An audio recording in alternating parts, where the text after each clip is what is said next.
My mother began her career in civil rights and civil liberties after we moved to Atlanta in 1959. But when my sister and I were small children, we lived on Long Island, and my mother was home most of the time. Still, she worked part-time, and then she got an offer to direct the National Council of Jewish Women. This is what happened next. I was asked to put on a program that was relevant to the upcoming elections, federal elections, president, and so on. And things that Jewish liberals would be interested in, and that their organizations would be interested in forwarding. And they consisted of all the liberal things, like better integration of blacks and whites, and better voting of blacks and whites, and better federal funds given to black. You know what the whole story is. The blacks and whites, and so on and so on. And first I said I thought it would be good if we had a tea than a lunch, but people get together, sit next to each other at a table, talk and eat. They get more comfortable together. So that was all set. And a couple of days before the thing was supposed to go on, they told me that it would be better if we, instead of having a lunch, that we have a tea. And a tea is everybody stands around and you go to a table and get tea, but it's all standing around and talking and getting close to each other. So that was fine with me. Some woman who knew me from Atlanta came up to me and said, "I'm really ashamed of you for giving in on all these important questions." And I said, "Giving in on what?" She said, "Well, you know what I mean about the whole business of not sitting down with black people." And I said, "What are you talking about? I don't know anything about that."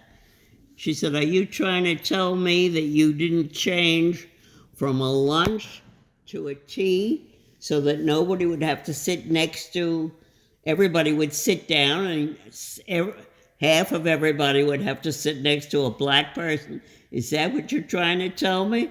I said, "I guess I am. I don't know what the hell you're talking about." So she explains to me that the worst thing that you can do to a black person is decide that you're not going to sit down with him because he's black, and that's why you, who are very smart, says we should have a tea so nobody gets insulted, but except all the blacks are insulted. Well, I was really thunderstruck, because if I had known about this, of course, I wouldn't have permitted it. But I never heard of it. And I've heard of lots of teas, so I finally got straightened out on that, and I went to the woman who was running the thing, and I told them the whole story of how I discovered what they were up to, and I said, "I'm not going to put up with it, and any way I can figure out, and I've already figured out a few, that I could get you guys in trouble for playing such a nasty trick on me, I will do." I said, "I think I ought to tell you that only 4 or 5 weeks ago, I was offered a job at your organization, so I'm pretty close with some of the people who run that organization, and as soon as I leave you, I'm going to go call them and tell them what's going on, and let's see what trouble we can rump up from that. I'm very, very hopeful." Well, they immediately got hysterical, as well they should have, because I wasn't kidding. I had no reason not to be kidding. So wait, you're saying that the organization that set up the tea Yeah. was trying to throw you under the bus? No, they were. I wouldn't say that. They were doing, wasn't me, that they were doing what they would do to anybody who tried to mix black and whites together sitting down. I see. And they wouldn't mind if we had a tea, because that's always walking around. And when I said a tea would be fine, they thought I was wonderful. When I said, this is just I found out that this is just a